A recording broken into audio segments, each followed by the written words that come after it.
Okay, so Best Buy has been promising consumers a new way to buy technology, and it certainly created a really impressive store environment. I mean, right from the start, when you go in and there's this electric transport section just to the right of the entranceway, it immediately sets the scene that you're in a new type of electronics store.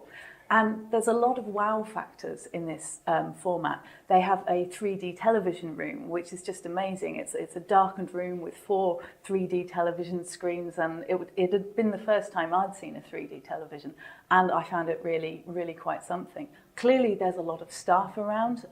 Best Buy has put really strong emphasis on the fact that it has a lot of staff, that they provide great advice, they're very well trained, and they're not working on commission. And I think also for the staff, it's a really unusual and new store environment. One of the people that I spoke to had worked for some years within electronic stores in the UK and said that for the first time in a really long time, he looked forward to coming to work in the morning because in his previous environments, customers had been seen as wallets.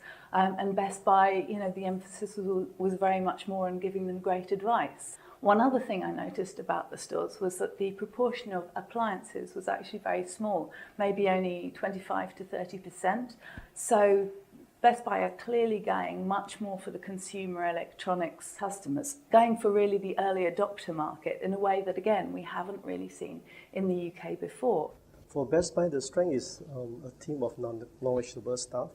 With the influx of consumer electronics having network capability, Best Buy can leverage on this strength. For example, why should the consumers get Blu-ray players with eDrive and YouTube widgets? What are the advantage that consumers can enjoy? How do they connect to their existing network at home? I mean, selling high-value products would help Best Buy increase their margins and not be caught in a price war. The UK consumers can easily get a low-end DVD players from the supermarket as compared to Best Buy. What everyone's really looking at is the effect that Best Buy's arrival will have on its 2 direct competitors, Currys, owned by DSG International, and Comet, which is owned by French group Kiesa. Currys is clearly seen by Best Buy as its closest competitor, and it was really targeting it in its pre-launch publicity, drawing attention to better prices, to the fact that it gives a price match guarantee with an extra 10% off, and also that Currys charges different prices in different parts of the country, so really targeting it quite closely. Comet, on the other hand, I've been in there and the customers were definitely older, less tech savvy, but they seem to be there to buy. It's a less frills store environment, but if the prices are right and they're easily navigable and they're maybe possibly even slightly less intimidating to a certain part of the consumer base because they're less technological, then Comet could actually emerge surprisingly strongly because they're not being caught in this Currys Best Buy crossfire. But there are still some big concerns, the main one of which is pricing. Best Buy doesn't have the scale in the UK to achieve the sort of pricing levels it has in the US. You would think that as a major global buyer, it could kind of negotiate really low prices. But the fact is that electronics in the UK take different voltages, need different plugs. Lots of different factors like that means that you can't standardize purchases in the same way that you can with other products.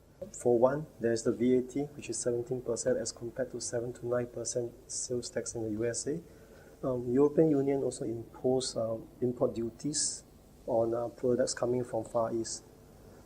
Having said that, the advantage of Best Buy is to leverage on its volume.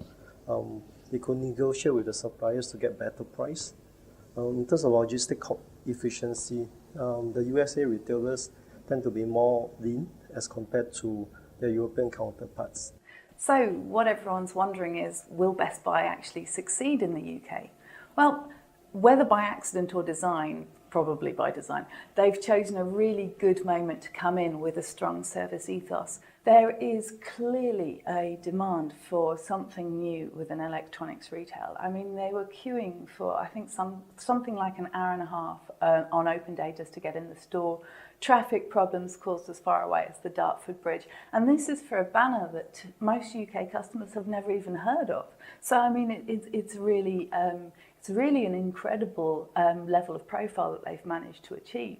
So obviously consumers are demanding something better and really hoping to find something better there.